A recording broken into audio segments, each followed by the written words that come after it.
यहाँ तुम लोग को मालूम पड़ेगा कि ये तो एक दूसरी दुनिया है। यहाँ आपको वो सारा कुछ करना है जो आपने पीछे नहीं किया, वो भी पढ़ना है जो पीछे नहीं पढ़ा। और यहाँ तो आपको मतलब मैं कहता हूँ कि शिक्षक कुम्हार है। शिक्षक कौन है? कुम्हार क्या करता है? अगर मिट्टी में गांठें रहती हैं, चिकनी नहीं होती है, तो वो उससे बर्तन का निर्माण नहीं हो सकता है, तो उसको तोड़ना जरूरी है। गांठें जो होती हैं वो सिर्फ मिट्टी में नहीं होती है, वो दिमाग में भी होती है। तो there are lot of misconceptions, lot of misinformation which is there in your mind. आपके मस्तिष्क में बहुत कुछ जो है वो ऐसा है जो कि आपको हटा देना चाहिए। सो आई वॉज टॉकिंग अबाउट कि मिसकंसेप्शंस हैं, भ्रांतियां हैं, बहुत कुछ ऐसा है जो कि गलत है, या बहुत अभ्यास ऐसा कुछ हुआ है जो कि गलत हुआ है। तो पहले यही डिसाइड नहीं हो पा रहा है कि एआई को और जेमिनी को ही बोले कि शी बोले। लेकिन मैं इसमें एक बहुत बड़ा खतरा देख रहा हूँ कि जो हमारा युवा मस्तिष्क है उसको आप सब कुछ अगर परोस के दे देंगे तो वो पकाने की प्रक्रिया तो सीख ही नहीं पाएगा। भाषा को सिखाने का तरीका होना चाहिए। भाषा को आप ग्रामर से और कॉपी पे लिखा के नहीं सिखा सकते। मिट्टी जो है वो मिट्टी में मिलती नहीं है। लोहे का धातु जो है वो मिल जाता है, गल जाता है, उसके संग आगे गतिविधि हो जाती है, लेकिन मिट्टी का बर्तन मिट्टी में मिलता। वो माल्थस ने कहा था कि जब कोई धरती पे आता है तो सिर्फ वो पेट की भूख लेकर के नहीं आता है, वो 2 हाथ और 2 पाँव लेके भी आता है, जिससे वो उत्पादन कर सकता है। वो अपनी भूख की भी पूर्ति करेगा और दूसरे की भूख की भी पूर्ति करेगा। या सुनो, ये अर्थशास्त्र का पुराना सिद्धांत है।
Good morning.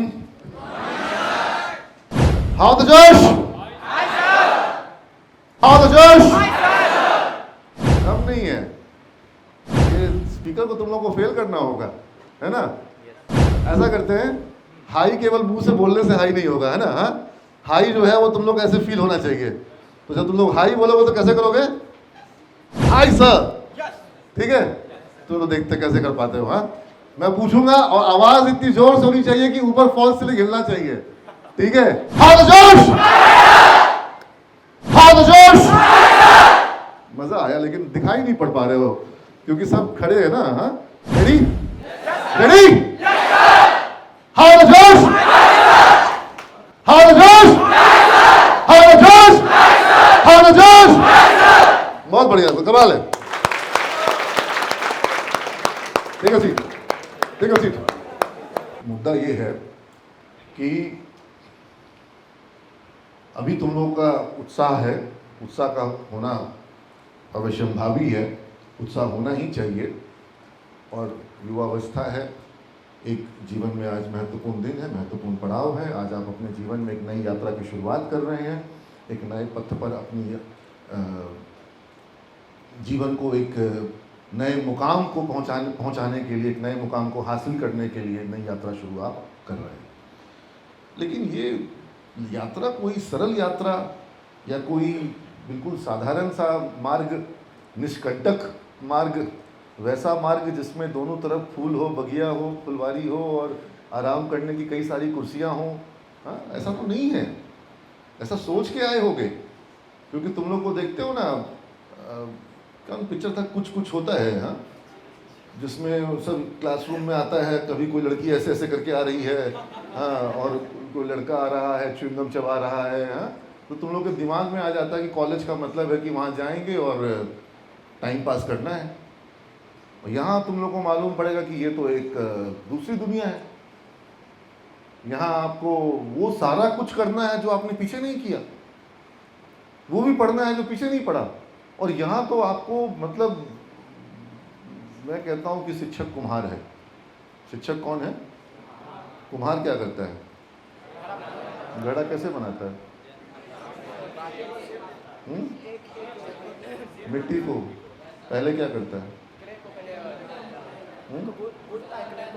गूंथता है हाथ से और पैर से। तो हम भी गूंथेंगे, समझ गए? धीरे हाथ से और पैर से। लिटरली का मतलब ऐसा है कि आपको आपके अंदर बहुत गांठें पड़ गई हैं, और अगर मिट्टी में गांठें रहती हैं, चिकनी नहीं होती है, तो वो उससे बर्तन का निर्माण नहीं हो सकता है। तो उसको तोड़ना जरूरी है। अब गांठें जो होती हैं वो सिर्फ मिट्टी में नहीं होती है, वो दिमाग में भी होती हैं। तो there are lot of misconceptions, lot of misinformation which is there in your mind. आपके मस्तिष्क में बहुत कुछ जो है वो ऐसा है जो कि आपको हटा देना चाहिए। सो आई वॉज टॉकिंग अबाउट कि मिसकंसेप्शंस हैं, भ्रांतियां हैं, बहुत कुछ ऐसा है जो कि गलत है, या बहुत अभ्यास ऐसा कुछ हुआ है जो कि गलत हुआ है। तो ज़रूरत है कि उन सब भ्रांतियों को हटाया जाए, या मैं कहूँ कि कप जो हमारा है वो भरा हुआ है। अगर गलत चीज़ों से भरा हुआ है तो उसमें सही ज्ञान आ सकता है क्या? नहीं सर। अगर उसमें पहले से बहुत कुछ गलत भरा हुआ है कप में, और मैं अगर अपनी चाय डालना चाह रहा हूँ, तो तुम्हारा वो कप ग्रहण करेगा? ओवरफ्लो हो जाएगा। ठीक है, ऐसा अक्सर होता है। और तुम लोग तो अभी बहुत युवा हो, तुम्हारा कप अभी बहुत भरा नहीं है, लेकिन जैसे पोदार सर की उम्र में आओगे तब तक कप इतना भर जाएगा कि कुछ भी दिया जाएगा तो स्वीकार नहीं किया जाएगा। Just joking only, but the fact remains कि you need to have an open mind. अगर आपका एक ओपन माइंड है तो आप स्वीकार्यता के साथ रिसेप्टिव मोड में आप क्लासरूम में बैठोगे।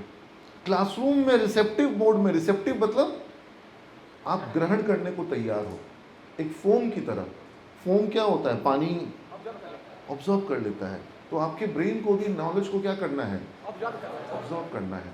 अब क्या होता है, कई बार कुछ पुराना ज्ञान ऐसा होता है जो कॉन्फ्लिक्ट क्रिएट करता है, कॉन्फ्लिक्ट। और जब वो कॉन्फ्लिक्ट क्रिएट होगा तो फिर क्या होगा, आपको लगेगा कि नहीं ये तो गलत है, जो हम पहले से जान रहे हैं वो सही है कि ये गलत है। कुछ तो कॉन्फ्लिक्ट आएगा। अगर वो कॉन्फ्लिक्ट आता है, कोई बुराई नहीं है, आपको क्लियर करना होगा। You need to get it clarified. और या आपको ये सब मान के चलना होगा कि जो कुछ भी पुराना है उसको मैं तिलांजलि देने को तैयार हूँ, ताकि मैं नया स्वीकार कर सकूँ। मान लीजिए कि आज आपकी पहली क्लास है, कल आपकी दूसरी क्लास होगी। मैं अक्सर दूसरी क्लास में बच्चों को बोलता हूँ, और मैं आज तुम लोगों को वो बात पहली क्लास में बोल देता हूँ, हम लोग इंग्लिश सीखेंगे बिना ग्रामर के। तो क्या आप लोगों को कन्फ्लिक्ट दिमाग में आएगा कि नहीं आएगा? आएगा। ये तो गड़बड़ है, बिना ग्रामर के हो सकता है क्या? नहीं हो सकता है। ठीक है, कभी कोई शिक्षक आपको कुछ ऐसी बात बोलेंगे, आपको लगेगा तो गड़बड़ है, तो कन्फ्लिक्ट है। अब आपको क्या करना है? कन्फ्लिक्ट में, उलझन में रहेंगे तो आपके प्रयास मजबूत होंगे, या जब आप कन्विक्शन में रहेंगे तब प्रयास मजबूत होंगे? कन्विक्शन में मजबूत होंगे। कन्फ्लिक्ट आपको क्या करता है? रोकता है। ठीक है, तो आपको क्या चाहिए? कन्फ्लिक्ट चाहिए कि कन्विक्शन चाहिए? कन्विक्शन चाहिए। कन्विक्शन आएगा डिवोशन से। When you are devoted, devoted means कि आप एकदम समर्पण के साथ जो है अपने आप को समर्पित करें। तो मैं क्या कह रहा था, कुम्हार जो है वो मिट्टी को गूंथता है, और जब वो गूंथता है तो उसके अंदर जो गांठें होती हैं, मिट्टी के अंदर जो ढेले बन जाते हैं, उनको वो तोड़ता है। आपके दिमाग में भी ऐसा बहुत सारे गांठें पड़ी हुई हैं। वो गांठें हो सकता है आपको आपके आज तक के अनुभवों के साथ में, स्कूल में, शिक्षकों से, मित्रों से, समाज में, परिवार में, जहाँ से भी मिला हो। आजकल तो एक और नया चीज़ आ गया है, वो व्हाट्सएप ज्ञान। हाँ, व्हाट्सएप विश्वविद्यालय में भी जितने बच्चे नामांकित हो रहे हैं रेगुलर विश्वविद्यालय में, उससे ज़्यादा लोग नामांकित हो रहे हैं व्हाट्सएप विश्वविद्यालय में। क्या कुंदन कुमार? आप भी बहुत ज्ञान लेते हैं व्हाट्सएप विश्वविद्यालय से, तो उससे आपको अपने आप को थोड़ा बचा के रखना है। और उसका भी व्हाट्सएप विश्वविद्यालय का भी ज़्यादा खतरनाक भाई आ गया है, वो है एआई विश्वविद्यालय। हाँ, आर्टिफिशियल इंटेलिजेंस, कृत्रिम ज्ञान। अब वो कृत्रिम ज्ञान जो है वह मनुष्य के ज्ञान से और इस विश्व के मतलब सभी ज्ञान से बढ़ करके हो जा रहा है। कौन सा ज्ञान? एआई का ज्ञान, कृत्रिम ज्ञान। अच्छा, अभी बहुत थोड़ा दिन पहले ये महाकुंभ हुआ महाकुंभ, ठीक है। महाकुंभ की अवधारणा हमारे धार्मिक ग्रंथों में किस प्रकार से आती है, उसकी उसकी जो पूरी की पूरी जो एक रूपरेखा है वह किस हिसाब से बनाई गई, क्या किंवदंती है, क्या कहानी है, क्या आस्था है, और किस तरह की खगोलीय स्थिति और परिस्थिति बनती है और किन गणना के आधार पर बनती है, तब जाकर के वह एक स्थिति आती है जिसको कहा जाता है कि कुंभ है, ये अर्ध कुंभ है, ये महाकुंभ है। तो वो सारी जो आस्था है और जो गणना है और जो सिद्धांत है और जो हमारे धार्मिक आलेख हैं और जो हमारी परिपाटी है और परंपरा है, वह सब हो गया पीछे। महाकुंभ अभी तुम सर्च करो एआई पर, क्या बोलेगा धीरज? क्या बताएगा मोनालिसा, फिर बताएगा आईआईटी बाबा जो गांजा पी करके आईआईटी का नाम खराब कर रहे हैं। हाँ, आईआईटी का सबसे फेमस प्रोडक्ट हो गया आईआईटी बाबा, हाँ, जिसपे आईआईटी बेचारा शर्मसार है, हाँ? और पता नहीं किस किस तरह की चीजें। तो क्या कुंभ इन्हीं चीजों के लिए है? नहीं है। लेकिन अब एआई से पूछोगे तो क्या बताएगा? मोनालिसा और आईआईटी बाबा। देख लो, एकदम प्रॉपर ट्रेंड छात्र है ये। तो मेरा कहने का तात्पर्य यह है कि एआई जो है वो एक और, जैसे हम लोग पहले डिबेट करते थे कि गूगल का ज्ञान लाइब्रेरी से बेहतर है कि लाइब्रेरी बेहतर है। गूगल और शिक्षकों में जब कंपैरिजन किया जाएगा तो किसको जीत होनी चाहिए? वो लड़ाई चली रही थी इस बीच में, गूगल बाबा के बीच में। अब कौन बाबा आ गए? एआई बाबा आ गए। हाँ, और तुम लोग जो हो, तुम्हारी दुविधा ये है कि तुमको ना तो लाइब्रेरी का सही से अनुभव मिला, ना अच्छे शिक्षकों का सही से संगति मिली या उनका आशीर्वाद मिला ढंग से, और अब तुम लोग गूगल सर्च के भी विशेषज्ञ बनते हो। उसके पहले बोल रहा है कि अब सर्च भी मत करो, एनालाइज भी मत करो, सीधा सीधा अपने सवाल का जवाब ले लो। हाँ, जेमिनाई दे रही है, हाँ, जेमिनाई है, और कौन है? चैट जीपीटी है, हाँ, बहुत सारे हैं, ग्रॉक और सब सारे हैं, बहुत सारे हैं।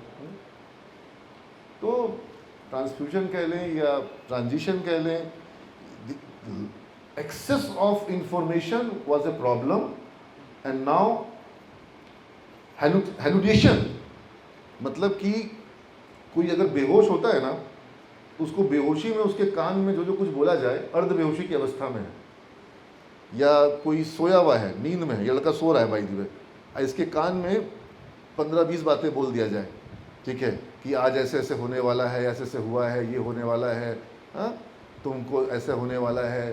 जब ये उठेगा तो उसको क्या लगेगा? ऐसा ऐसा कुछ हुआ था, हाँ, ऐसा ऐसा उसके दिमाग में आने लग जाएगा। तो ये एआई को क्या हो रहा है?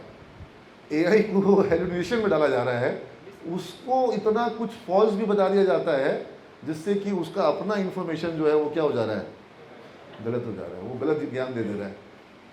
ही और शी इज, अब एक तो पहले यही डिसाइड नहीं हो पा रहा है कि एआई को, जेमिनाई को ही बोले कि शी बोले। तो कंफ्यूज हो जा रहा है। और तुम लोग के साथ प्रॉब्लम ये है कि तुम लोग उससे भी ज्ञान ले रहे हो, तुम्हारा ज्ञान वहाँ से भी आ रहा है।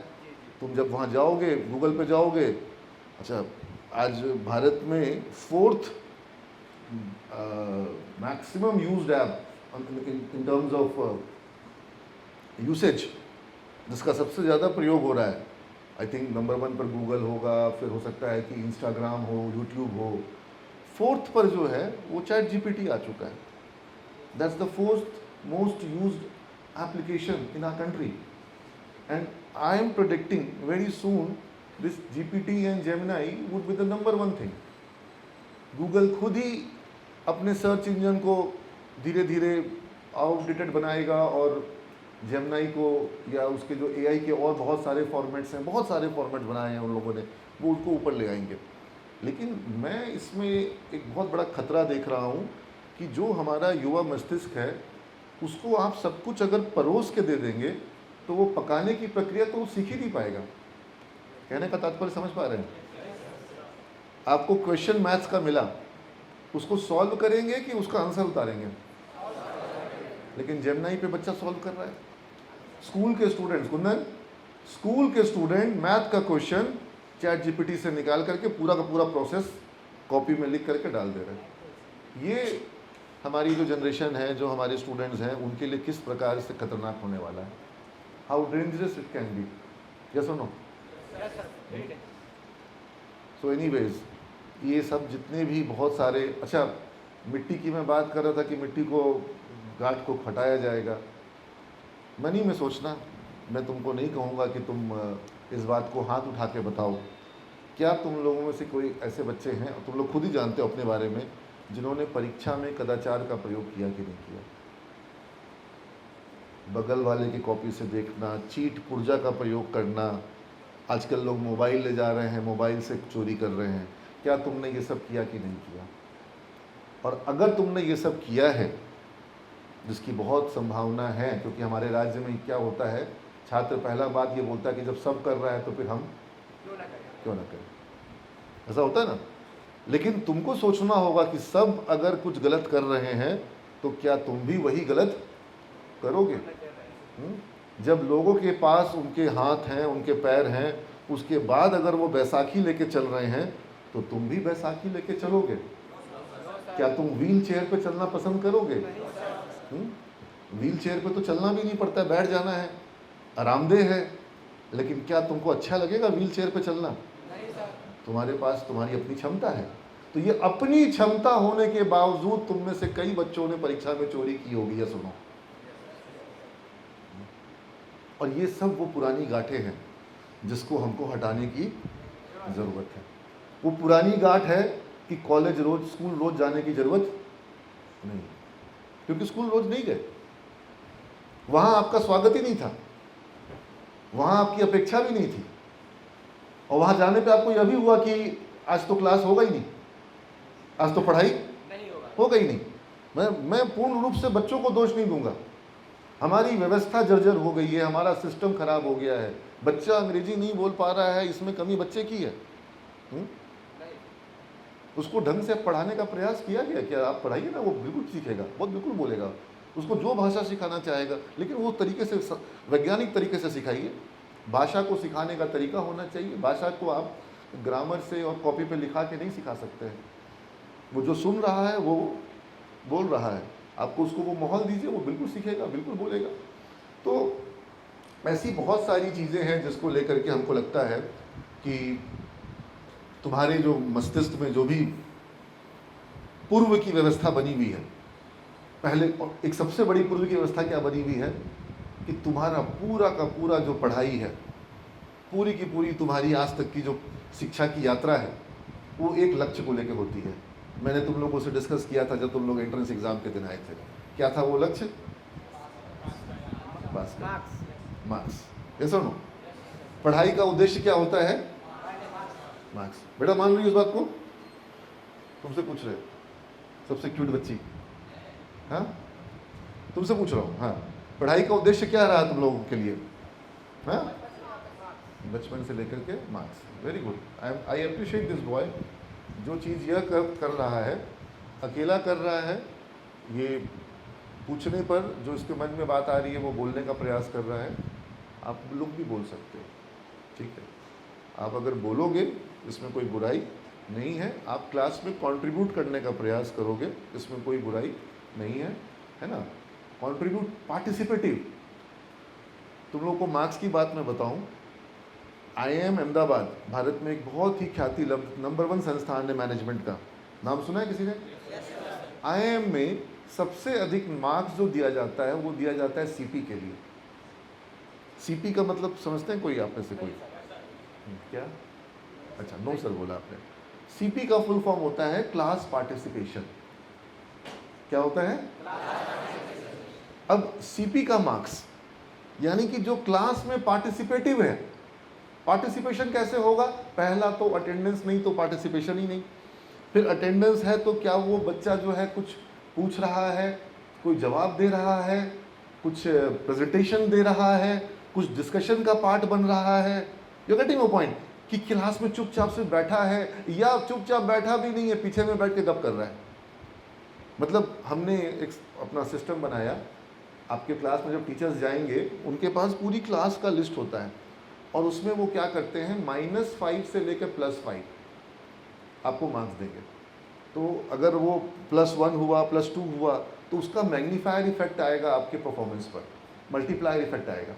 और अगर आपका वो -1 हुआ या -2 या -5 हुआ तो वो आपके ओवरऑल मार्क्स को पीछे लेके जाएगा। ठीक है, और वो मार्क्स किस बेसिस पे दिए जाएंगे? Class participation. ठीक है, तो हम क्या चाहते हैं कि आप क्लास में पार्टिसिपेटिव रहें। पार्टिसिपेटिव रहने का सबसे अच्छा तरीका है, पहला कि आप सवाल पूछें जो आपके मन में आ रहा है, जानबूझ के ज़बरदस्ती झूठ मूठ का सवाल नहीं। हाँ, जो सवाल आपको मन में आ रहा है वो सवाल आप पूछेंगे। सवालों का मन में आना बहुत ज़रूरी है ना। तो क्लास पार्टिसिपेशन हो, आप सवाल पूछें, आप प्रेजेंटेशन दें। आपको याद है जब आप लोग स्कूल में पढ़ते थे, टीचर अक्सर आपको बोलते होंगे कि कल ये पढ़ाएंगे, तुम लोग थोड़ा सा पढ़ के आना। ठीक है, तो जो क्लास पार्टिसिपेशन वाला बच्चा होता है वो क्या करता है, वो थोड़ा पढ़ के आता है। तो जब वो पढ़ के जाता है, थोड़ा समझ में आया, थोड़ा नहीं समझ में आया, लेकिन जब वो क्लास में बैठता है बाकी क्लास की तुलना में उसको ज़्यादा समझ में आता है। क्या सुनो, तुमने भी अगर कभी किसी दिन कोई चीज़ पढ़ के गए थे तो तुम्हारा अंडरस्टैंडिंग का लेवल नेक्स्ट डे क्या हुआ, बेटर होता है। ठीक है, तो हम तो ये भी करते हैं, हमारे यहाँ पर शिक्षकों को इस चीज़ के लिए ऑलरेडी प्रोसेस चला आ रहा है, सिस्टम चला आ रहा है, जिसमें ना केवल वो आपको रीडिंग का तो आपको जो स्टडी मटेरियल दिया हुआ है उसमें मिला हुआ है, उसमें है, लेकिन वो आपको टीचर्स कुछ कभी कभी वीडियोस देंगे, वो वीडियो देंगे जो कि कल क्लास होने वाली है, उसका कुछ बेसिक्स होगा, उन्होंने रिकॉर्ड किया आपके लिए। डू यू थिंक किसी कॉलेज में इस तरीके से क्लास के पहले वीडियोस बना के दिए जा रहे होंगे? बहुत एफर्ट्स लगता है इन वीडियोस को बनाने में, और टीचर्स हमारे यहाँ पर इस तरह के वीडियोस बनाते हैं। ग्रुप में क्या कुछ शेयर होता है, ठीक है, सभी टीचर्स शेयर करते हैं। और अब अगर टीचर वीडियो शेयर कर रहा है तो टीचर के द्वारा उस वीडियो को बनाने में, एडिट करने में, अपलोड करने में मेहनत लगेगी, और देखने में उतनी मेहनत लगेगी।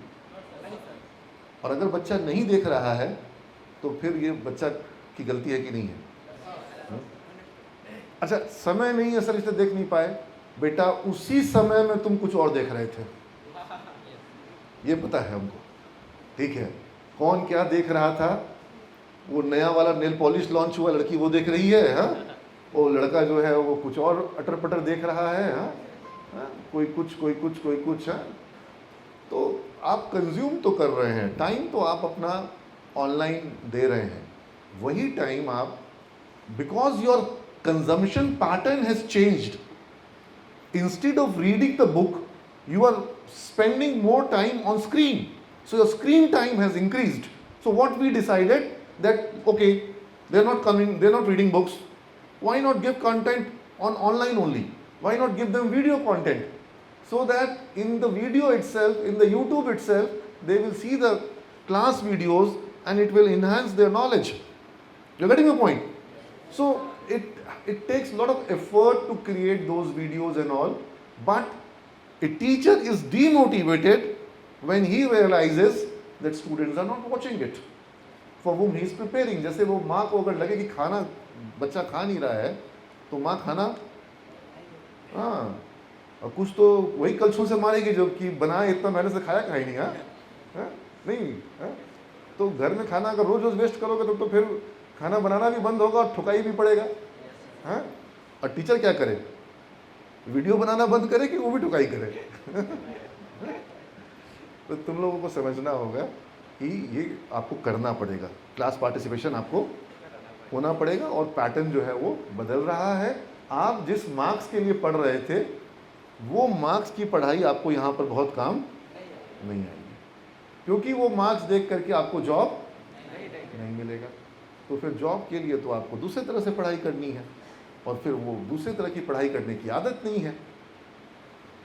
एक वो पंडित जी जो हैं, इस तरह का ये रक्षा सूत्र बांधते हैं ना, ये जो मोली या इसको, अब ये जब आप पहनेंगे, इसको थोड़ा हटाएंगे तो पता चलेगा कि स्किन यहाँ पर क्या हो जाता है, थोड़ा, हाँ, थोड़ा कलर इसमें चेंज लगता है कि इसमें जो है कलरेशन जो है वो कम हुआ है, पिगमेंटेशन नहीं हुआ है, इधर में थोड़ा स्किन जो है उसका कलर थोड़ा लाइट है, ठीक है। क्यों? क्योंकि बहुत दिन से आपने वो पहना है, ठीक है। एक दिन पहनेंगे तो नहीं होगा, बहुत बरस पहनेंगे तो वो इस तरह का हो जाएगा। अब तुम लोग के साथ क्या हुआ है, ये मार्क्स वाला काम कुछ दिनों का है कि बहुत बरसों का है? बहुत बरसों का है। तो मैं तो कुम्हार पे अटका हुआ हूँ, तो मिट्टी को तोड़ना जरूरी है। उसके बाद उसमें कुछ हो सकता है पत्थर वगैरह हो, तो पत्थर, कंकड़ पत्थर को निकालता है। तुम्हारे साथ भी बहुत सा कंकड़ पत्थर होगा, फिर वो क्या करता है, फिर उसको, वो गीली मिट्टी को क्या करता है, चाक पर डालता है, उसको चलाता है, उस पर हाथ लगा करके उसको आकार देता है, शेप देता है ना। उसको सौंदर्यता का ख्याल करता है कि कैसे उसको और सौंदर्यपूर्ण बनाया जाए। उसके बाद उसको धूप में सुखाता है, तपाता है, आग में तपाता है, हाँ। फिर उसके परीक्षा लेता है, उसमें अंदर हाथ डाल करके बाहर से ठोकता है, हाँ, समझ रहे हो। तो कबीर दास ने कहा कि जो गुरु हैं वो भी कुम्हार की तरह हैं, और वो अंदर हाथ डाल करके बर्तन में, बाहर से उसको ठोक करके चेक करते हैं, ठीक है, कि मजबूत है कि नहीं है। अब ये सब कुछ जब किया जाएगा बर्तन के साथ, उसको गूथा जाएगा हाथ से और पैर से, हाँ, उसमें से निकाला जाएगा कुछ उसमें से, हाँ, और उसको चाक पे चलाया जाएगा चक्रव्यूह की तरह एकदम उसको, हाँ। ये सब कुछ जब किया जाएगा और फिर उसको आग में तपाया जाएगा, ठोक बजा करके उसको देखा जाएगा, हाँ, तो क्या बर्तन को अच्छा लगेगा? You getting my point? लेकिन बर्तन के अंदर मजबूती तो इस प्रक्रिया से ही, अगर इस प्रक्रिया में से कुछ हटा दिया जाएगा तो क्या वो आकार ले पाएगा? क्या मजबूती आ पाएगी? और मजबूती कैसी मजबूती आती है? मजबूती ऐसी आती है कि पाषाण काल 5000 वर्ष पूर्व के बर्तन आज भी जब मिट्टी से निकलते हैं तो वो मिट्टी में मिलते नहीं। समझ रहे बात को? मिट्टी जो है वो मिट्टी में मिलती नहीं है। लोहे का धातु जो है वो मिल जाता है, गल जाता है, उसके संग क्षारीय गतिविधि हो जाती है, लेकिन मिट्टी का बर्तन मिट्टी में मिलता, वो मजबूती आती है। तो तुमको लगता है कि तुमको तुम्हारे अंदर उस तरह की मजबूती चाहिए, तो फिर तुमको उसी तरीके से तपने को, उसी तरीके से अपने आप को जो है वो आकार देने को, मजबूती हासिल करने के लिए तुमको क्या करना होगा? तैयार होना होगा। मेरी बात अगर अच्छी लग रही हो तो मुझे तुम्हारा समर्थन मिलना चाहिए। आप अलग अलग धर्मों के हो सकते हैं, आप अपने अपने आराध्य का चिंतन करें और उनसे आप प्रार्थना करते हुए आप आशीर्वाद मांगे कि आपकी ये जो यात्रा है, 3 वर्षों की यात्रा है, कुछ पीजी के स्टूडेंट्स होंगे यहाँ पर, एमबीए और एमसीए वाले, उनके लिए 2 वर्षों की यात्रा है, लेकिन आप इस पूरी यात्रा में अपने स्वयं की अपेक्षाओं को, अपने परिवार की अपेक्षा को, संस्थान की अपेक्षा को, शिक्षकों की अपेक्षा को और समाज और राष्ट्र की अपेक्षा को पूर्ण कर सकें, ऐसा साहस आपके अंदर हो। जिस भी तरह का भटकाव आपके मन में आएगा, अब वो भटकाव हो सकता है कि बाहर से आए, वो भटकाव हो सकता है आपके स्वयं के अंदर से आए। You getting my point? भटकाव कहाँ से आता है? बाहर से कोई आता है, बोलता है चलो चलो ना, ये सब क्या करना है, आज क्लास छोड़ दो, या आज चलो सेकेंड क्लास के बाद चलते हैं, चलो बगल में मॉल में चलेंगे, ठंडा हवा खाएंगे। ऐसा बाहर से कोई भटकाने आ सकता है कि नहीं आ सकता है? बाहर वाला कम भटकाने आएगा। तुम्हारे अंदर जो बैठा हुआ चोर है, बदमाश है, वो ज़्यादा तंग करेगा। ये सुनो, तुमको दोनों पे जीत हासिल करनी है, बाहर वाले पर भी अभी एक बच्चा जो है वो सिगरेट पी रहा था, हम पकड़ लिए, तो बोला सॉरी सर, गलती हो गया सर, वो पिला दिया। क्या तुम मानोगे कि कोई दूसरा व्यक्ति किसी को सिगरेट पिला सकता है? हुँ? हुँ? अब तुमको कोई बोला ले और थोड़ा सा पी लो, क्या करोगे? हाँ? अब किसी दिन तुम बोले कि सर वो दे दिया था तो सर इसलिए ले लिए सर, तो मेरा गलती नहीं है सर, ऐसा बोलोगे? हाँ, यानी कि बाहर वाले के पास भटकाने का चांस जो है वो कम है, तुम्हारे अंदर जो भटकने को तैयार है उसका भटकने का चांस जो है वो ज़्यादा है। उसका मजबूत होना बहुत जरूरी है। ज्ञान सबको है, सबको पता है कि क्या जीवन में सही है और क्या जीवन में गलत है, नहीं जान रहे? अच्छा एक काम करो, सिगरेट का 3 फायदा बताओ।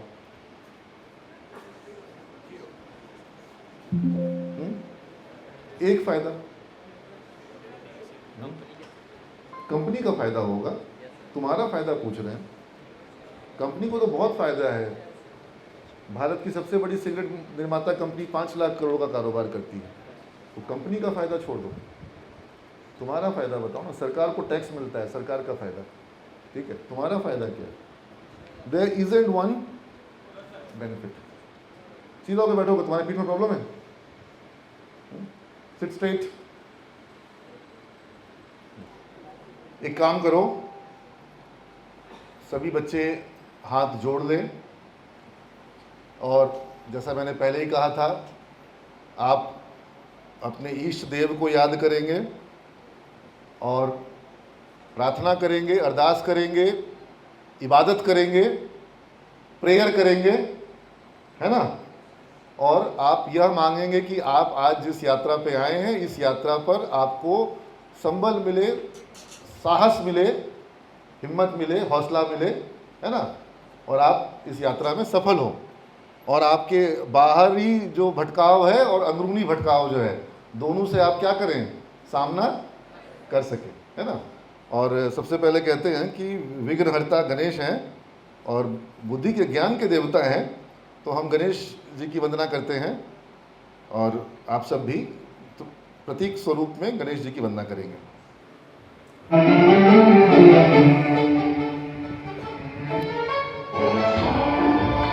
आप लोग आंखें बंद कर लो, हाथ जोड़ लो।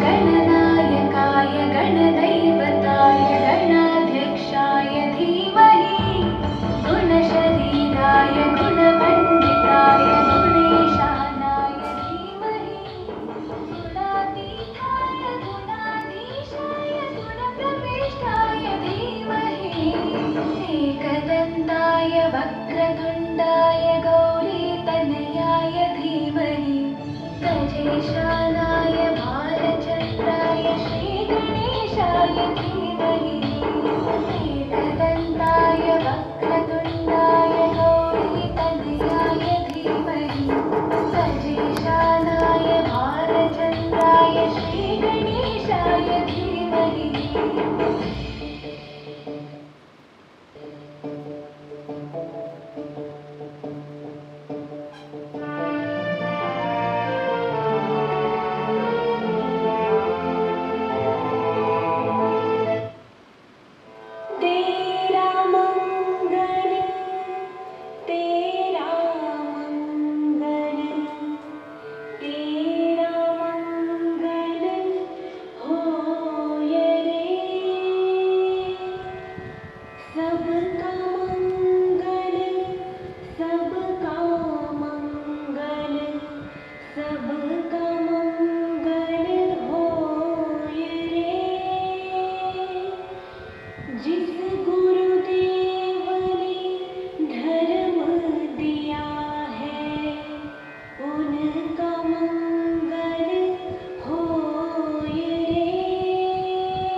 प्रार्थना के बाद तुम लोग बहुत शांति अनुभव कर रहे हो और बेहतर अनुभव कर रहे हो, है ना।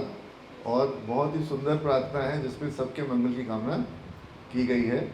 और आपका परिवार, आपका समाज, सबको आपके योगदान की प्रतीक्षा है।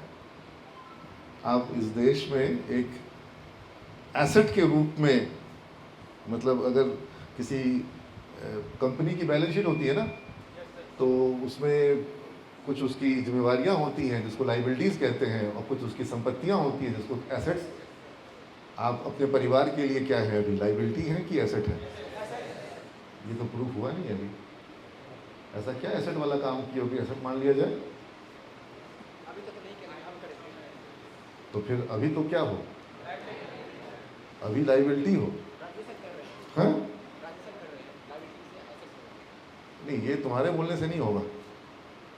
यह तुम्हारे बोलने से कि तुम ट्रांजिशन कर रहे हो, हाँ, जिस दिन तुम एसेट बन जाओगे, हाँ, अभी तो ये जो टाई पहने हो ये पापा पैसा दिए इसका, या सुनो, हाँ, पापा हैज पेड द फी। लेकिन भविष्य में तुमको परिवार के लिए एसेट बनना है ना। तो ये जो परिवार है उसकी बैलेंस शीट है, कंपनी की बैलेंस शीट है, हाँ? हमारा राज्य जो है उसकी भी बैलेंस शीट है। और हम लोग राज्य के एसेट हैं कि लाइबिलिटी हैं? क्या माई बहन योजना में तुमको चाहिए घर में पैसा? हाँ? क्या पूछ रहा हूँ, तुम लोग को बेरोजगारी भत्ता चाहिए कि नहीं चाहिए? ऐसा नेता लाओ जो बेरोजगारी भत्ता बांटे, सरकारी नौकरी बांटे।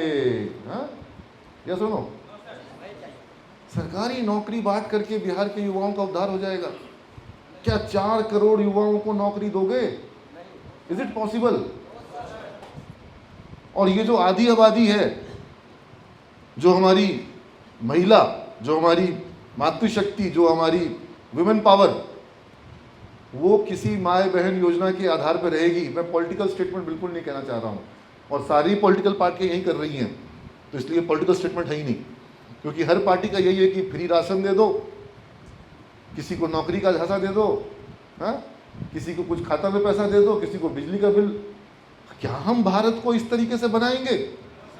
अगर हमको समर्थ भारत बनाना है तो हम लोगों को मुफ्त राशन दे करके समर्थ भारत बनाएंगे। क्यों नहीं लोगों को तैयार किया जाए, उनको इतना तैयार किया जाए कि वो ना केवल रोजगार मतलब करे, बल्कि रोजगार लोगों को दें।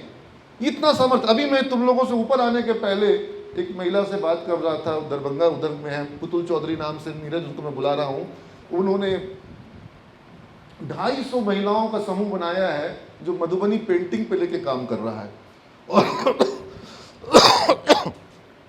बिहार छोड़ो पूरे भारत में, और भारत छोड़ो विदेश में वो मधुबनी पेंटिंग के कलाकारी को, उसके काम को एक्सपोर्ट कर रहे हैं। तो तुमको क्या लगता है कि जब ये सब काम होगा, इससे बिहार थोड़ा ज़्यादा आगे नहीं बढ़ेगा? अगर गांव-गांव में महिलाओं को इस तरह से रोजगार मिले, उनका समूह बने और वो लोग, तो ये मैं जब देखता हूँ तो मुझे बड़ी तकलीफ होती है कि हम अपने राज्य को, अपने देश को किस आधार पर आगे बढ़ाने की रूपरेखा तय कर रहे हैं। तो हमको नहीं लगता है कि किसी इस तरह का जो लाइबिलिटी मॉडल पर हम आगे बढ़ सकते हैं। हमको एसेट मॉडल बनाना होगा। हर बच्चा जो हमारा है, हर युवा जो हमारा है, वो माल्थस ने कहा था कि जब कोई धरती पे आता है तो सिर्फ वो पेट की भूख लेकर के नहीं आता है, वो 2 हाथ और 2 पाँव लेके भी आता है, जिससे वो उत्पादन कर सकता है। वो अपनी भूख की भी पूर्ति करेगा और दूसरे की भूख की भी पूर्ति करेगा। या सुनो, ये अर्थशास्त्र का पुराना सिद्धांत है। और तुम लोग जब आए हो तो क्या सिर्फ पेट की भूख लेकर के आए हो? तुम्हारे पास दिमाग भी है, तुम्हारे पास 2 हाथ भी है। Getting my point? अब जब इस युवा ऊर्जा को, युवा शक्ति को सही से चैनलाइज नहीं किया जाएगा, सही से उत्पादक नहीं बनाया जाएगा, कौशल के साथ इसको परिपूर्ण नहीं किया जाएगा, इसको एम्पावर नहीं किया जाएगा स्किल के साथ, तो फिर क्या होता है? फिर तरह तरह के रोजगार उत्पन्न होते हैं।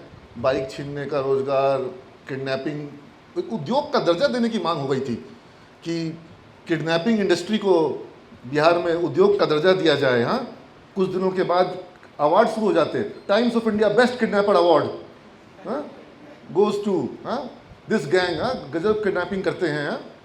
तो जब आप स्किल डेवलपमेंट नहीं करेंगे, जब आप एम्प्लॉयमेंट जनरेशन नहीं करेंगे, एंटरप्रेन्योरशिप नहीं करेंगे, स्टार्टअप्स नहीं करेंगे, फैक्ट्रियां नहीं लगेंगी, कारोबार नहीं होगा, तो फिर क्या होगा? फिर इस तरह का चीजें होगा, नकारात्मकता, यानी कि बढ़ क्या गया? लाइबिलिटी बढ़ गया। वही युवा शक्ति जो पॉजिटिव बन सकती थी वो क्या बन जाएगी? जो कहते हैं ना कि परमाणु ऊर्जा से बिजली बना लो या परमाणु बम बना लो। तो युवा ऊर्जा तो है, उसको युवा ऊर्जा को आप चाइना ने अपने युवा ऊर्जा को एंटरप्रेन्योरशिप में लगा दिया, वो उद्योग लगा रहे हैं, एमएसएमई, वहाँ पर घर घर में फैक्ट्रियाँ लग रही हैं, और हम जो हैं वो बोलते हैं कि तुम कट्टर हिंदू बनो, तुम कट्टर मुसलमान बनो, तुम कट्टर भूमियार बनो, तुम कट्टर ये बनो, तुम वो बनो, तुम भीमसेना बनो। नहीं, ये थोड़ी सी आज मैं जागरूकता वाली बातें कह रहा हूँ, लेकिन वो मैं इसलिए कह रहा हूँ कि हमें कौन सा राज्य बनाना है, हमें कौन सा युवा वर्ग बनाना है। क्या तुम्हारे बगल में बैठा हिंदू है कि मुसलमान है, इससे तुमको फर्क पड़ना चाहिए? क्या तुम्हारे बगल में बैठा है किस जाति का, तुमको उसका पता भी रखने की जरूरत है? कोई तुमको फर्क पड़ता है? मेरी जाति से तुमको कोई फर्क पड़ता है? तो फिर हमारा समाज बहुत इन चीजों में पिछड़ रहा है। अगर हमारा बिहार पीछे है, पीड़ा तुमको है कि नहीं है? हमको भी पीड़ा है। इस पीड़ा के कारण को अगर हम इसकी विश्लेषण करेंगे तो बहुत से कारण निकल के आएंगे। उसमें एक कारण यह भी होगा कि हमारा युवा जो है वो पीछे है, उस रोजगार के लिए तैयार नहीं है, और वो टैलेंटेड यूथ, बिहार का टैलेंटेड और लेबोरियस यूथ, मेहनती यूथ, वो ऐसे जगह पे खप जा रहा है जहां उतने लोगों की जरूरत ही नहीं है। आज बताओ, प्रतियोगी परीक्षाओं में, कॉम्पिटिटिव एग्जामिनेशंस में बिहार के कितने यूथ लगे होंगे? परसेंटेज टर्म में तुम जो भी बताओ, लगभग 1.5-2 करोड़ से लोग ऊपर युवक जो हैं वो किस में लगे हुए हैं? कॉम्पिटिटिव एग्जाम में लगे हुए। क्या किसी भी सारे कॉम्पिटिटिव एग्जाम का टोटल लगा देंगे पूरे इंडिया का, तो इतने लोगों के लिए स्थान है? अब कोई बोलेगा कि सर आप तो लोगों को डिमोलाइज कर रहे हैं। मैं डिमोलाइज नहीं कर रहा हूं, मैं एक बेसिक कैलकुलेशन करना चाह रहा हूं कि क्या हमारी रेस डे 1 पे ही गलत तो नहीं है? क्या हमारी तैयारी डे 1 पे ही गलत तो नहीं है? अच्छा एक बात बताओ, अगर 1 करोड़ लोग स्किल को लेके काम करें, एंटरप्रेन्योरशिप को लेके काम करें, ठीक है, वो अपने प्रोडक्टिविटी को लेके काम करें, उत्पादकता को लेके काम करें, वो अपने रुचि रुझान इंटरेस्ट को और ज़्यादा कैसे उसी क्षेत्र में आगे बढ़ा जाए उस पर काम करें। सबका रुचि अलग अलग है, सबके अंदर का जो हुनर है वो अलग है। किसी को कोई काम करके आनंद आता है, किसी को कोई काम करके आनंद आता है। जिसको जो कार्य करके आनंद आता है वो कार्य वो बच्चा कर रहा है, तो तुमको नहीं लगता है कि वो 1 करोड़ का 1 करोड़ सफल हो सकता है अगर वो अपने रुझान पे मेहनत करे?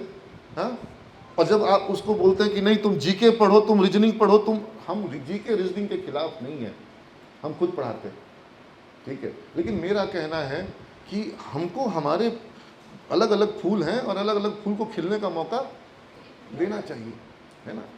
हम सबको एक तरीके का बनाने का कोशिश करेंगे वो गलत है, ठीक है। तो मैं तुम बच्चों को अपने अपने परिवार के लिए और इस देश के लिए एसेट के रूप में देखना चाहता हूँ। You should become the asset for your family, you should become the asset for your state, you should become the asset for your nation. ये देश को जो आगे बढ़ना है, थैंक यू।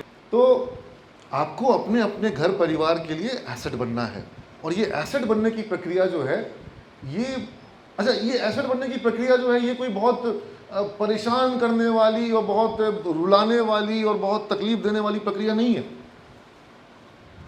बहुत एक की पॉइंट अभी हम बोले थे, वो की पॉइंट था कि जिस काम में अंदर से क्या आता है, मज़ा आता है, इंटरेस्ट आता है, वही काम को और करना है। तो तुम लोग में से बहुत से लोग यहाँ पर कंप्यूटर में आए होंगे, तुम लोगों में से बहुत से लोग यहाँ बिजनेस में आए होंगे, बीबीए के कोर्स में आए होंगे। मूल रूप से हम लोग मैनेजमेंट और आईटी यही 2 पाठ्यक्रम पढ़ाते हैं। अब इसमें क्या होगा, बहुत दायरा विस्तृत है। कंप्यूटर में ही मार्केटिंग भी है, डिजिटल मार्केटिंग भी है, ग्राफिक्स भी है, एनिमेशन भी है, वीडियो भी है, वीडियो एडिटिंग भी है, सॉफ्टवेयर भी है, ऐप डेवलपमेंट भी है, उसके अंदर में सिक्योरिटी भी है, साइबर सिक्योरिटी भी है, हैकिंग भी है, डेटाबेस भी है, डेटाबेस एनालिसिस भी है, मतलब और किस किस तरह का सेक्टर है जो कि कंप्यूटर से जुड़ा हुआ है। तो अब सेल्फ ड्रिवन कार भी है, ऑटोमोबाइल भी है, और एविएशन भी है, और एग्रीकल्चर भी है, मेडटेक भी है, फिनटेक भी है, एग्रीटेक भी है। You getting my point? Edtech, education भी है। एजुकेशन भी टेक्नोलॉजी का प्रयोग करके ही डिलीवर। तो तुमको किस सेक्टर में इंटरेस्ट आएगा? जिस सेक्टर में इंटरेस्ट आएगा, टेक्नोलॉजी उस सेक्टर में है कि नहीं बता दो। हर क्षेत्र में है। कला है, आर्ट है, क्या आर्ट में टेक्नोलॉजी का प्रवेश हो गया है? हाँ, वहां पर भी टेक्नोलॉजी का प्रवेश हो गया है। तो तुमको जिस क्षेत्र में इंटरेस्ट है, उस क्षेत्र के हिसाब से तुम अपने विषय को पढ़ो ना। तुमको सब चीज का ज्ञान होना चाहिए, पारंगत किसी एक चीज में होना है। You getting my point? Knowledge of all, master of one. ठीक है ना? Jack of all, master in one. तो तुमको मतलब मास्टर इन ऑल बनने के चक्कर में कि हम सर एआई के भी मास्टर हैं, क्लाउड के भी मास्टर हैं, डेटाबेस के भी मास्टर हैं, फुल स्टैक डेवलपर के भी मास्टर हैं, वेबसाइट ऐप डेवलपमेंट के भी मास्टर हैं, साइबर सिक्योरिटी, ऐसा नहीं हो सकता है। इतना लोड लेने की जरूरत। लेकिन तुम बोलोगे सर फिर इतना सब चीज आप क्यों पढ़ाते हैं? सारा चीज आप क्यों पढ़ाते हैं? आप हम लोग को सिर्फ एक साइबर ही पढ़ा दीजिए, मेरे को सिर्फ साइबर पढ़ना है। आप मेरे को सिर्फ ऐप पढ़ा दीजिए, मेरे को सिर्फ ऐप पढ़ना है। आप सब चीज क्यों पढ़ाते हैं? ऐसा होता है हमारे यहाँ पर। You need to get knowledge in all. Everything is connected or not? Everything is connected. And in the very short span of your life, तुम्हारा जो 30 साल का करियर होगा, 40 साल का, 50 साल का करियर होगा, उस करियर में तुमको ये सारा कुछ जो तुम कॉलेज में सीखोगे ना, ज्यादातर चीज तुमको काम आ जाएगा। जो मैनेजमेंट के स्टूडेंट है उनको इकोनॉमिक्स काम आ जाएगा, उनको अकाउंट्स काम आ जाएगा, marketing, human resource management, psychology, industrial psychology, consumer behaviour, सब काम आ जाएगा तुमको। This is going to be useful. तुम यहाँ पर जब तुम स्कूल में पढ़ रहे थे तो मन में कई बार तुम्हारे आता होगा कि ये संस्कृत, ये हिस्ट्री, ये ज्योग्राफी कहाँ पे काम आएगा। काम तो खैर वो भी आता है, लेकिन यहाँ जो तुम पढ़ोगे वो तो तुमको डे टू डे काम आएगा। मानोगे इस बात को? तुम यहाँ पर वो पेपर ज्यादा पढ़ोगे ही नहीं जो पेपर पूर्ण रूप से थ्योरी हो। कौन कौन सा थ्योरी का पेपर यहाँ पे पढ़ोगे? नहीं है थ्योरी, मतलब एग्जाम थ्योरी में होगा कई पेपर का, कंप्यूटर आर्किटेक्चर होगा तो तुम बोलोगे थ्योरी है, लेकिन वो आर्किटेक्चर एक पूरे के पूरे प्रैक्टिकल कंप्यूटर के बेस को वो करेगा, डिनोट करेगा, उसको तुमको क्लैरिफाई करेगा। तो इसलिए मैं ये देखता हूँ कि यहाँ तुम्हारी जो पूरी पढ़ाई है वो तुमको एक एसेट में कन्वर्ट करने वाली पढ़ाई है, और तुम वो एसेट में अपने आप को कन्वर्ट कर सको इसके लिए। तो मैं ये समझ, अच्छा हमारे स्टूडेंट जो अलग अलग आईटी कंपनियों में जॉब कर रहे हैं, सब जगह हैं, विप्रो में है, टीसीएस में है, इन्फोसिस में है, कैपजेमिनी में है, कॉग्निजेंट में है, आईबीएम में है, एसेंचर में है। अभी कॉग्निजेंट में काफ़ी बच्चे गए हैं, उनका इंटरव्यू हुआ है। एसेंचर पिछले साल हमारे यहाँ का सबसे बड़ा एम्प्लॉयर था। टीसीएस विप्रो से ज़्यादा बच्चों को एसेंचर ने लिया। You getting my point? Accenture global giant है सॉफ्टवेयर टेक्नोलॉजी में, खासतौर पर आईटी सर्विसेज में। तो ये लोग जो जॉब कर रहे हैं, ये कंपनी जब एसेंचर इंडिया हो, चाहे आईबीएम इंडिया हो, चाहे इन्फोसिस हो, चाहे विप्रो हो, टीसीएस हो, जब ये कंपनी बिल करती है, क्लाइंट इनके 90% क्लाइंट फॉरेन में बैठे हैं। ये कंपनियों को पेमेंट किस में आता है? रुपया में आता है, डॉलर में आता है? डॉलर में आता है। हमारे देश में सबसे ज़्यादा डॉलर लाने वाली इंडस्ट्री कौन सी है? IT sector. एक हम अपना कोयला बेच करके डॉलर मंगाते हैं, जो कि हमको लगता है गलत है। कोयला वोला अपने यूज़ करिए, बिजली बनाइए, ठीक है, और वो कोयले की भी बिजली बनाना अब तो कहते हैं ग्रीन एनर्जी पे ज़्यादा फोकस करना चाहिए। हाँ, लेकिन खैर वो अलग डिबेट है। लोहा बेचते हैं हम लोग। लोहा मतलब कौन सा लोहा? जो खान से निकलता है, iron ore, raw iron ore, ठीक है ना, कच्चा जो अयस्क, लौह अयस्क, वेरी गुड। तो जो हम लौह अयस्क बेचते हैं, क्या वो सही है? नहीं। गाड़ियाँ बना के बेचिए, एक पार्ट्स बना के बेचिए, ऑटोमोबाइल इक्विपमेंट्स बना के बेचिए। लोहे से आप उसका वैल्यू एडिशन करके वो जो उसको 500, 1000, 2000 रुपये किलो में जिस चीज़ में बिकेगा उसमें बेचिए ना। जब उसी लोहे की गाड़ी बन जाएगी तो उसका कीमत कितना ज़्यादा हो जाएगा। और जब आप उसको लोहे का बार बना करके, एंगल बना करके, लोहे के पाइप बना करके, ट्यूब बना के बेच रहे हैं तो भी दाम ज़्यादा मिल रहा है। लेकिन जब आप उसको लौह अयस्क को बेच रहे हैं तो 15 रुपये बिक रहा है, जब उसका बार बना के बेच रहे हैं तो 60 रुपये बिक रहा है, और जब उसकी गाड़ी बना के बेच रहे हैं तो वो 2000 रुपये किलो बिक रहा है। तो लौह अयस्क तो हमको नहीं बेचना चाहिए। खैर, तो हम लोग आईटी सेक्टर में सबसे ज़्यादा रेवेन्यू कमाते हैं, और वो रेवेन्यू हमारे यहाँ का कौन कमाता है? हमारा यूँ कमाता है, ठीक है ना, जब वो सॉफ्टवेयर बनाता है। तो मुझे लगता है कि मेरा स्टूडेंट जो आईटी सेक्टर में सॉफ्टवेयर बना रहा है वो भी देश की क्या कर रहा है, सेवा कर रहा है, ठीक है ना। तो मैं आज और मैं हमेशा कोशिश करता हूँ कि डे 1 पर ये एक गीत जिसको मैं अपना ध्येय वाक्य मानता हूँ, ध्येय गीत मानता हूँ। कनेक्शन टूट चुका है क्या?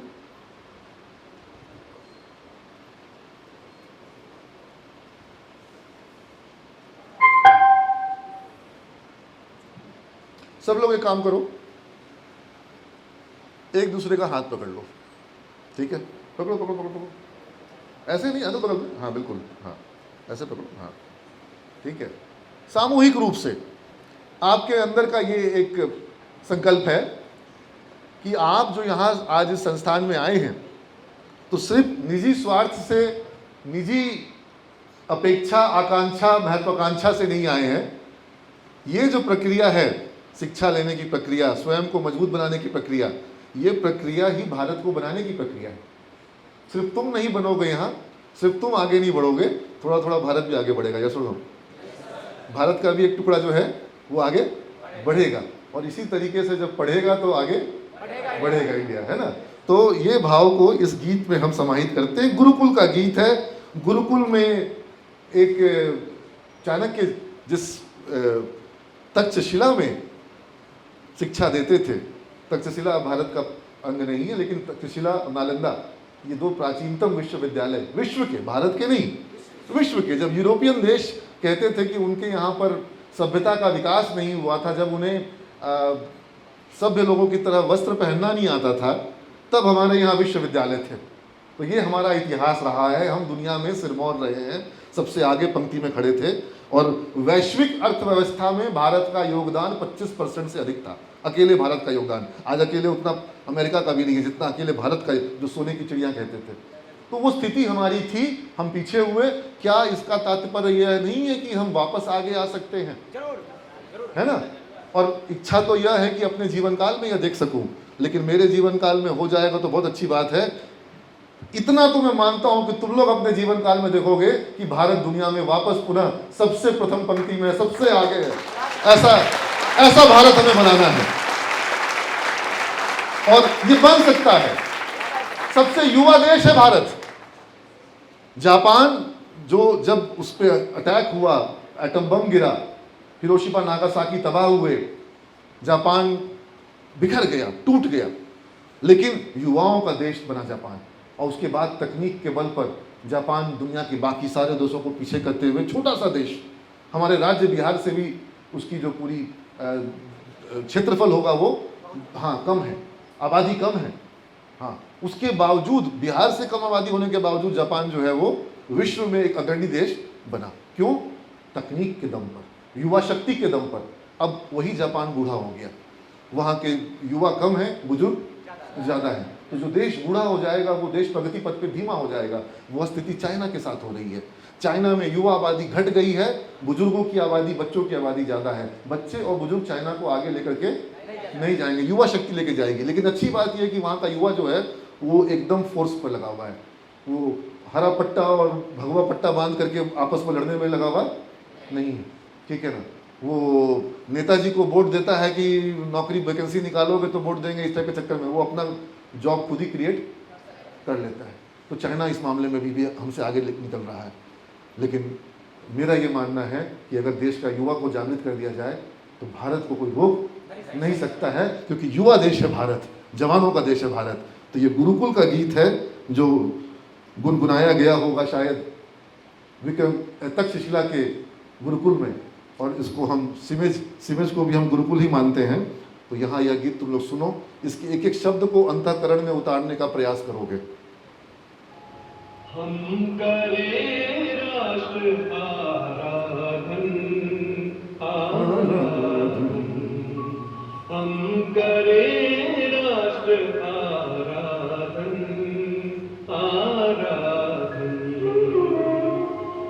तन से, मन से, धन से, तन मन धन जीवन से हम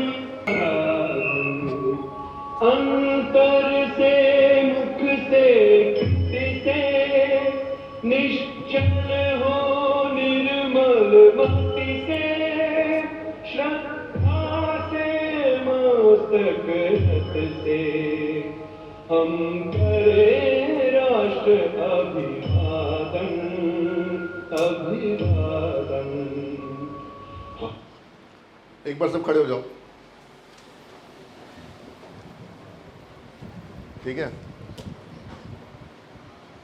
करे राष्ट्र आराधन हम करे राष्ट्र आराधन, हम करे राष्ट्र आराधन, हम करे राष्ट्र आराधन।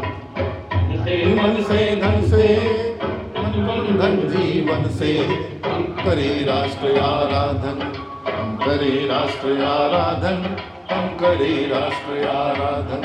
आराधन राष्ट्र आराधन।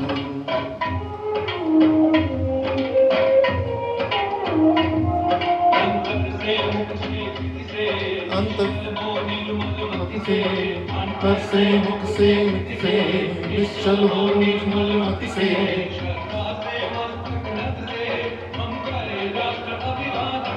हम करे राष्ट्र अभिवादन, हम करे राष्ट्र आराधन, हम करे राष्ट्र आराधन।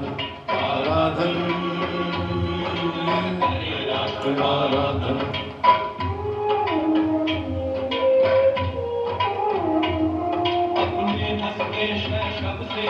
अपने हंसते शैशव से, मतलब तुम्हारे अंदर अभी वो बालक जीवित है जो हंसता है, मुस्कुराता है, खेलना चाहता है ना। अपने हंसते शैशव से, अपने खिलते यौवन से, युवा भी हो। अभी तुम कहे ना कि कली खिलने को बस अभी फूल बने नहीं हो, पल्लवित पुष्पित होना अभी बाकी है। तो तुम्हारा युवा शक्ति जो है यही तो इस देश को आगे लेके जाएगा। प्रौढ़तापूर्ण जीवन से, यानी शैशव की बात हो रही है, वो बच्चा जो तुम्हारे अंदर अभी जीवित है, युवा जो अभी पल्लवित पुष्पित होने को तैयार है, लेकिन प्रौढ़तापूर्ण जीवन से, इन सब के बीच में तुम्हारे अंदर ये मैच्योरिटी है, ये परिपक्वता है कि तुमको तुम्हारे जीवन में करना क्या है, करना कैसे है। ये प्रौढ़तापूर्ण मतलब मैच्योरिटी भी है। ऐसा नहीं है कि तुम अपने जीवन के संग खेलने को यहाँ पर आए हो। तुम्हारे अंदर वो खेलने वाला बच्चा है, लेकिन तुम अपने भविष्य के संग खेलने को तैयार नहीं हो, है ना। तो ये बड़ा सुंदर पंक्ति है, तो इसको पूरा सुनोगे, साथ में गा सकते हो।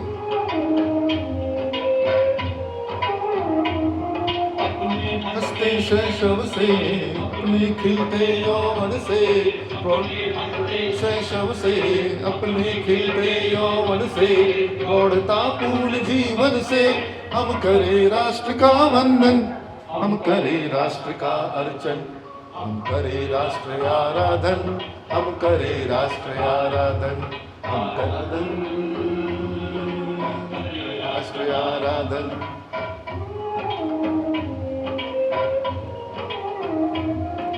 अपने अतीत को पढ़कर, अपने अतीत को पढ़कर, अपना इतिहास उलटकर, अपने भविष्य समझकर, अपने भविष्यव्य समझकर हम करें राष्ट्र का चिंतन।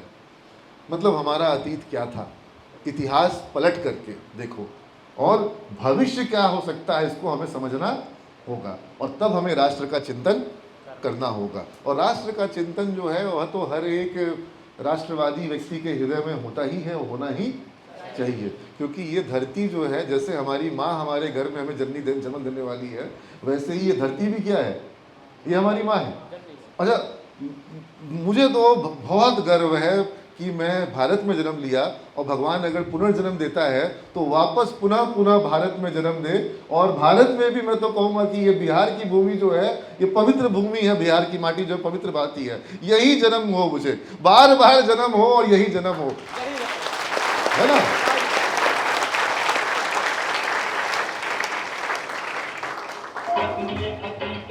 पढ़कर, अपने इतिहास उलटकर, अतीत को पढ़कर, अपना इतिहास उलटकर, भविष्य को समझकर करे राष्ट्र का चिंतन, हम करे राष्ट्र का चिंतन, हम करे राष्ट्र आराधन, हम करे राष्ट्र आराधन, हम करे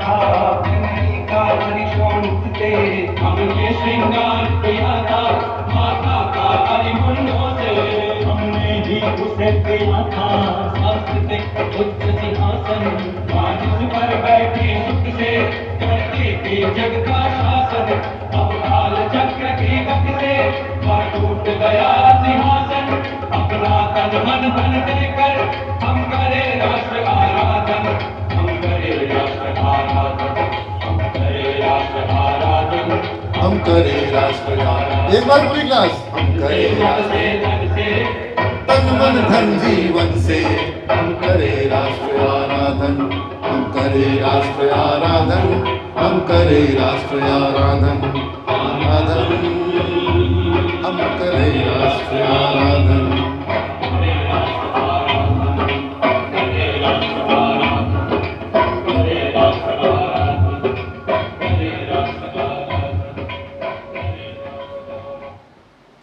सब लोग एक साथ बोलेंगे हम करें राष्ट्र आराधन हम करें राष्ट्र आराधन आराधन हम करें राष्ट्र आराधन तन से मन से धन से तन मन धन जीवन से हम करें राष्ट्र आराधन हम करें राष्ट्र आराधन आराधन।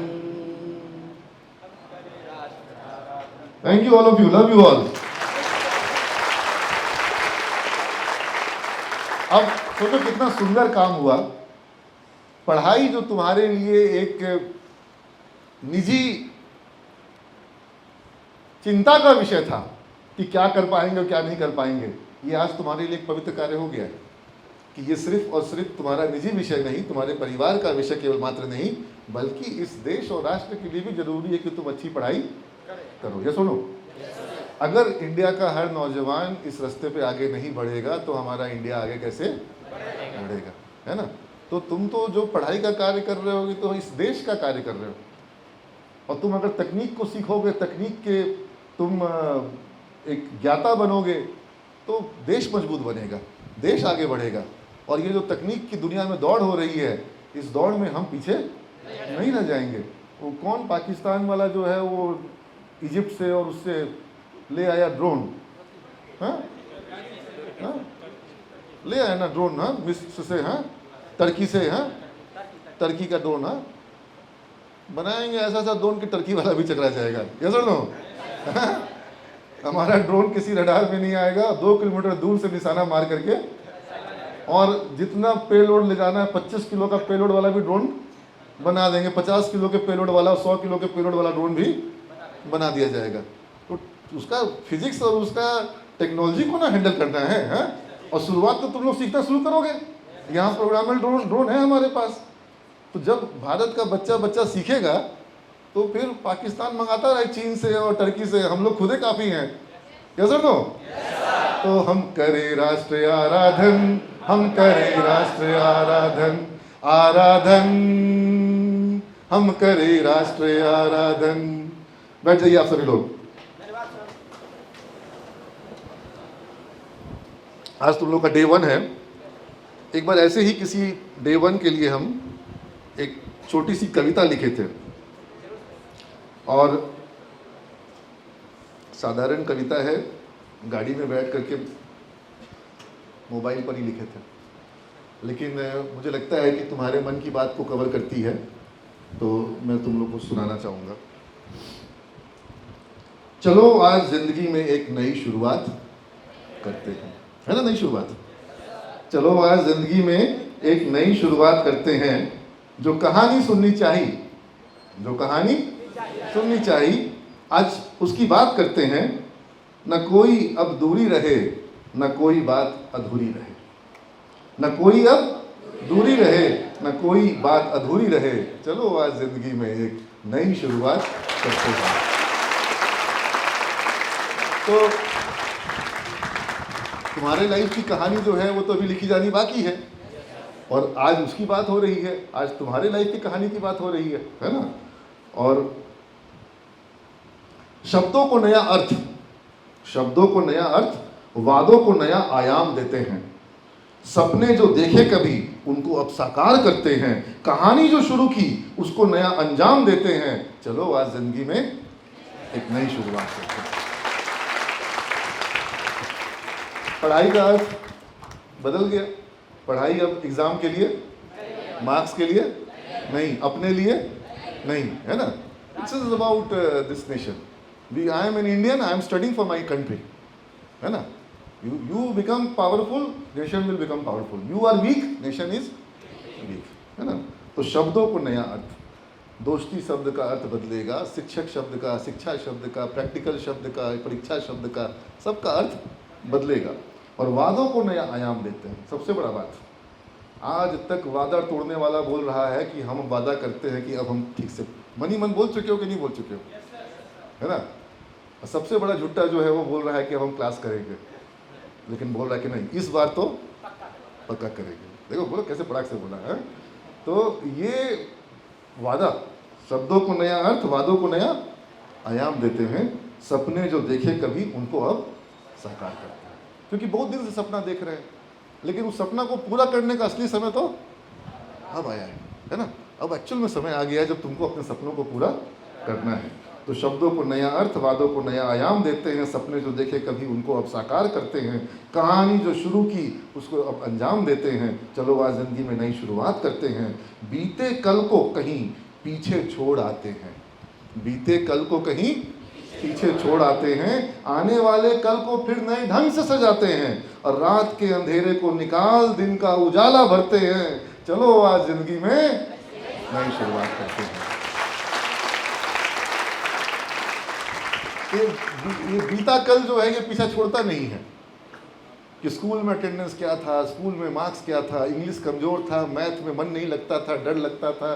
ये सब बीता कल जो है तुम्हारा पीछा छोड़ता, लेकिन इसको तो पीछे छोड़ना होगा, है ना। कौन सा गांव था, कौन सा स्कूल था, क्लास होती थी नहीं होती थी, क्या था नहीं था, वो सब भूल जाओ। वो सब अब तिलांजलि दे दो, है ना। वो सब भूल जाओ, उससे कोई फर्क नहीं पड़ता है। महात्मा गांधी बहुत बड़े स्कॉलर, बैरिस्टर, लंदन से पढ़ के आए और पूरे देश का नेतृत्व कर सके, इतनी क्षमता उनको आई, साहस आया, हिम्मत आया कि वो जहाँ खड़े हो जाएं वहाँ खड़े रह सके, अपनी बात पर अड़ सके, डिगे नहीं, टिके रहे। गांधी जी को 12th में 39.6 नंबर आया था।